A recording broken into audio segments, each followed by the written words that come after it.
m'inscris en faux. Votre présence ici témoigne bien que, quelle que soit ma contribution, c'est une contribution parmi d'autres. L'Action nationale, c'est une construction collective qui requiert des contributions de toutes sortes d'acteurs en provenance de toutes sortes de milieux.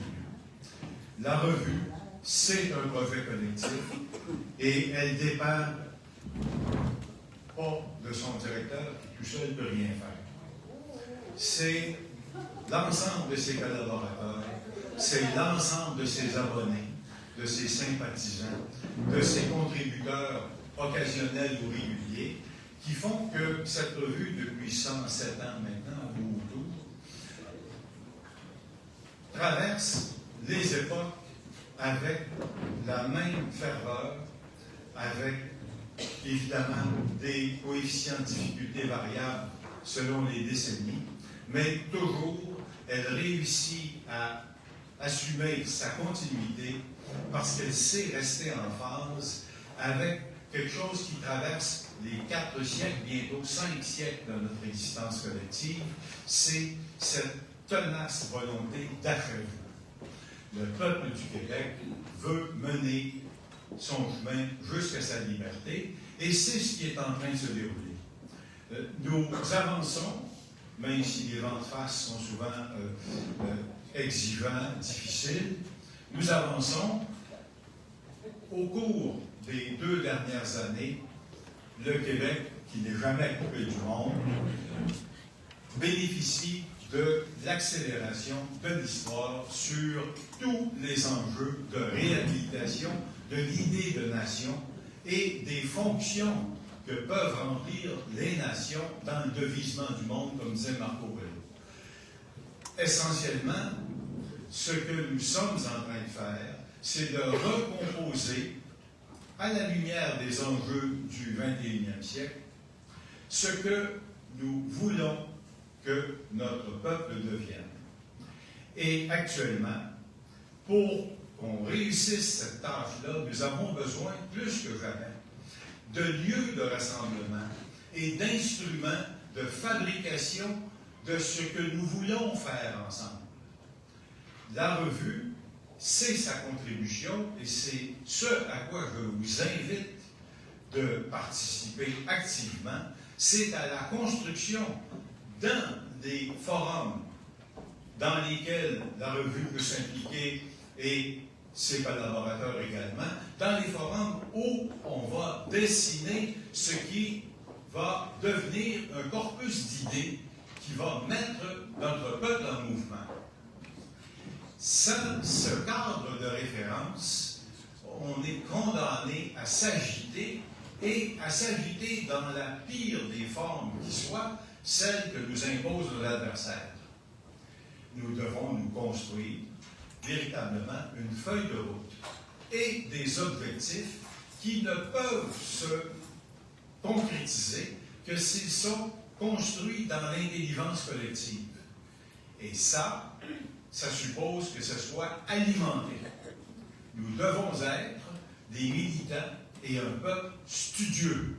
Et il nous faut remettre à l'ordre du jour la nécessité pour nos militants, pour les adhérents à l'idée d'indépendance, de se travailler la varnivoine.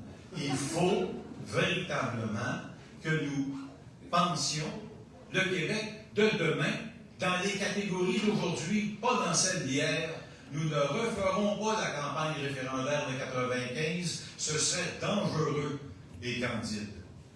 Nous sommes dans un contexte où il faut non seulement profiter du contexte général de réhabilitation de l'idée de nation, mais de réhabilitation également de la contribution citoyenne au devenir du Québec. Nous ne sommes pas actuellement en mesure de créer les consensus de base qui nous permettraient véritablement d'espérer une bataille victorieuse. Nous avons du travail à faire. Le temps presse, effectivement, mais nous devons le faire en nous donnant l'objectif de partager le débat. Et malheureusement, c'est un défi difficile à tenir dans notre société où le cartel médiatique dresse des écrans extrêmement opaques et dans beaucoup de sujets et hélas dans beaucoup de milieux, le Québec ne se voit plus aller.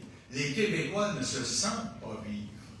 Et ça, c'est le principal obstacle que nous avons à vaincre pour être capables d'engager des actions qui vont être non seulement constructives, mais subversives.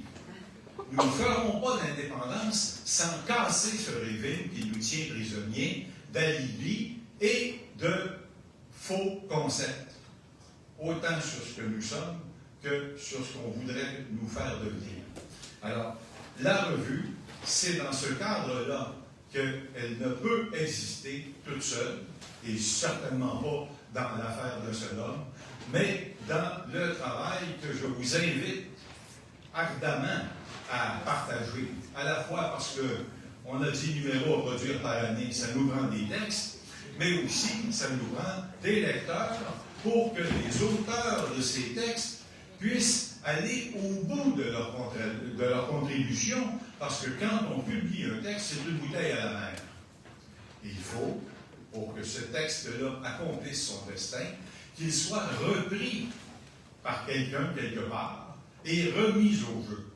C'est ce que nous espérons faire, et c'est ce à quoi je vous invite de contribuer en convainquant vos amis de s'abonner, en intervenant dans les débats et dans les milieux où vous agissez, en utilisant la revue comme un matériau, comme un outil pour construire cette référence, et le faire en rappelant que, avant d'être des ouvriers, ce que nous sommes dans cette aventure, nous sommes d'abord des héritiers.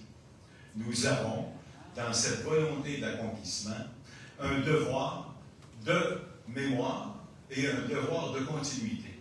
Ceux qui nous ont devancés, qui nous ont portés jusqu'ici, nous leur devons de reprendre les idéaux qu'ils ont défendus, de les réactualiser, et c'est essentiellement la raison qui nous a amenés à créer le prix Rosaire-Morin, à qui je dois personnellement une énorme reconnaissance.